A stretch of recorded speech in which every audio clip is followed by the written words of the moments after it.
Assalamualaikum warahmatullahi wabarakatuh. Bismillahirrahmanirrahim. Alhamdulillahi rabbil alamin. Alhamdulillahilladzi ahallan nikah wa harrama alaina sifah. Wassalatu wassalamu ala ashrafil anbiya'i wal mursalin Sayyidina wa maulana Muhammadin wa ala alihi wa ashabihi ajma'in, amma ba'd. Santri digital rahimakumullah. Pada kesempatan kali ini kita ketengahkan tentang maksud dan tujuan daripada pernikahan untuk mencapai keluarga yang sakinah, mawaddah, warahmah. Di mana yang kemarin sudah saya sampaikan tentang pernikahan sudah dianjurkan sebelum Nabi kita Nabi Agung Muhammad sallallahu alaihi wasallam, di mana Islam menganjurkan untuk nikah itu karena ada hikmah yang diantaranya satu yaitu sunnah para nabi dan rasul. Di mana yang pertama ini sudah saya sampaikan, berikut Qur'annya yang menerangkan tentang walaqad arsalna rusulan min qablika wa ja'alna lahum azwajan wa dzurriyyah. Sebelum Nabi Muhammad memang sudah berjalan tentang pernikahan, di mana sejak milladun Adam alaihissalam, semenjak Nabi Adam alaihissalam. Kemudian yang kedua, hikmah daripada nikah yaitu tanda kekuasaan Allah.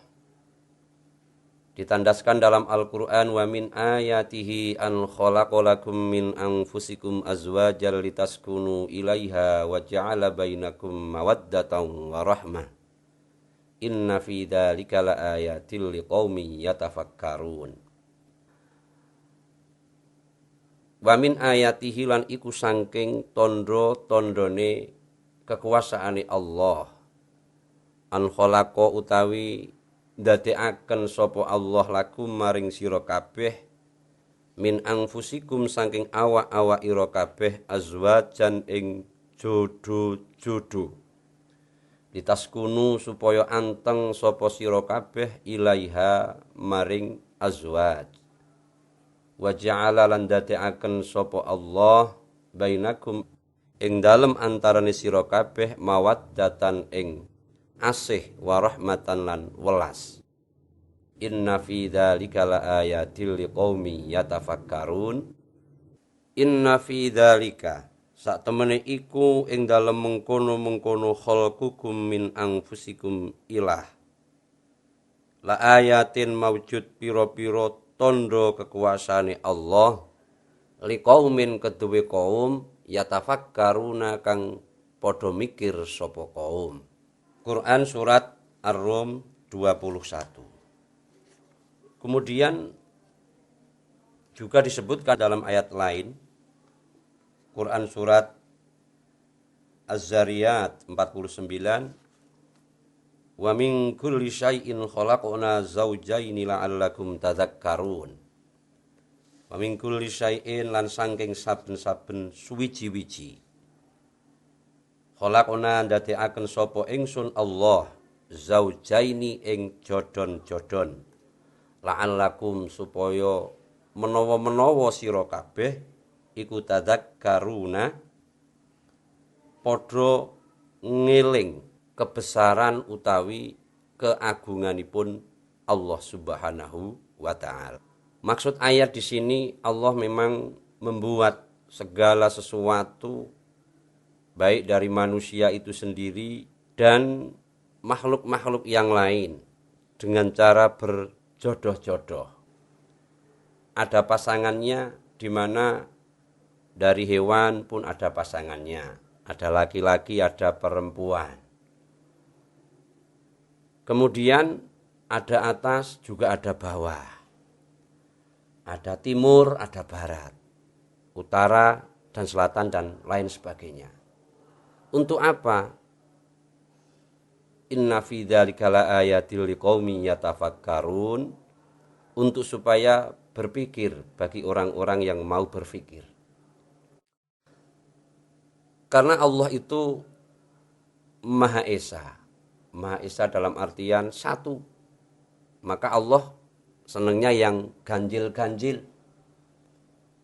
Innallaha witrun wa yuhibbul witra. Allah itu ganjil, maka senang yang ganjil-ganjil. Nah, kalau makhluknya Allah, manusia dan lain sebagainya, khususnya manusia, itu senangnya yang ganep-ganep. Maka diciptakan oleh Allah ada laki-laki dan perempuan. Ada kanan dan kiri. Nah, kenapa semacam itu? Ya agar supaya kita bisa berpikir, kenapa Allah menjadikan semacam itu? Taruh contoh gini aja. Ada buatan Allah dan ada buatan manusia. Ini tentunya beda, walaupun sama-sama sifatnya. Contoh, jidat atau kalau bahasa Jawanya batruk, itu kan bikinan Allah.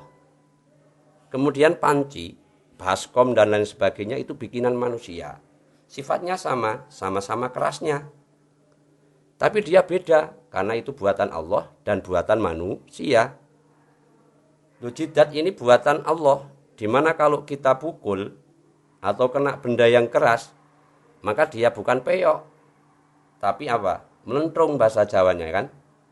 Tapi buatan manusia yang namanya baskom, panci, itu kalau kita pukul bukannya melentung, tapi dia peyok. Nah, ini walaupun sama-sama kerasnya, tetapi apa? Beda karena itu buatan Allah dan buatan manusia. Dari itu juga masih kita dapat contohkan. Seumpama sama-sama dipakai di bawah telapak kaki manusia itu buatan Allah kan. Kemudian sandal, sepatu dan lain sebagainya itu bikinan manusia. Sama-sama dipakai di bawah, tapi hasilnya lain. Telapak kaki buatan Allah ini kalau dipakai terus, tidak pakai sandal, tidak pakai sepatu, lama-lama bukannya tipis, tapi dia malah tebal. Iya kan? Nah, kemudian kalau sandal, sepatu itu buatan manusia. Kalau dipakai terus bukannya tebal lama-lama, tapi dia akan tipis dan habis. Akhirnya beli lagi.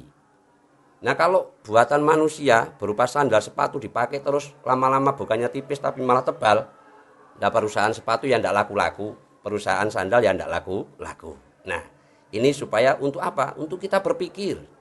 Berpikir bahwa memang Allah menjadikan segala sesuatu itu secara berjodoh-jodoh. Banyak contoh-contoh yang berjodoh-jodoh itu, namun kiranya itu cukup untuk membuat kita supaya berpikir dalam sesuatu hal, dalam segala hal yang berpasang-pasangan. Mungkin dalam waktu kita melakukan wudhu umpamanya, wa taqdimul yumna, mendahulukan anggota yang sebelah kanan. Loh, kenapa kok sebelah kanan dulu? Kenapa tidak anggota kiri dulu? Nah, dari situ kita dapat berpikir. Karena kalau yang kanan-kanan ini yang baik-baik, maka yang baik-baik ini didahulukan. Yang kiri itu biasanya yang jelek-jelek, maka diakhirkan. Kalau kita cebok juga pakai tangan kiri, bukannya tangan kanan. Karena itu hal-hal yang kurang baik. Walaupun cebok itu hukumnya wajib, tapi kan kotor. Kemudian kalau kita makan, makainya tangan kanan. Ya karena itu hal yang baik. Dan seterusnya. Nah, kemudian Allah menjadikan manusia, menjadikan kita semua secara berpasang-pasangan untuk supaya apa? Supaya menjadi rumah tangga, menjadi keluarga. Keluarga yang bagaimana? Setelah orang tersebut mempunyai istri, kalau memang laki-laki, atau sebaliknya, yang perempuan mempunyai suami, maka Allah memberikan pada mereka yaitu sifat mawaddah warahmah. Rasa belas kasihan, rasa kasih sayang. Ini juga merupakan fadl, merupakan anugerah dari Allah yang diberikan pada manusia. Kenapa bisa orang antara laki-laki, cowok dan cewek umpamanya bertatapan, tapi kemudian ada rasa yang bagaimana di dalam hati itu. Nah itu kan fadl, itu anugerah dari Allah. Yang dimana wong cuman melihat saja kok ada rasaan aneh. Cuman melihat, ada cewek melihat cowok ganteng, udah hatinya udah gimana rasanya. Begitu dengan yang laki-laki melihat cewek cantik dan lain sebagainya. Ada perasaan yang bagaimana. Nah, perasaan yang bagaimana itu adalah fadl dari Allah. Dan itu mewujudkan bahwa itu termasuk kekuasaan dari Allah. Nah ini bagian daripada tanda kekuasaan Allah di mana kita diserukan untuk melakukan apa? Melakukan pernikahan ataupun nikah ya.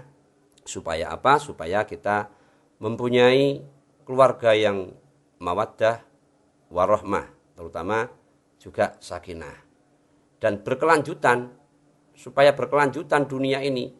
Orang kalau tidak diserukan nikah, tidak diserukan istilahnya bahasa Jawanya rabi, dan alam ini akan mati. Karena tidak ada yang meneruskan tentang kelestarian manusia itu sendiri.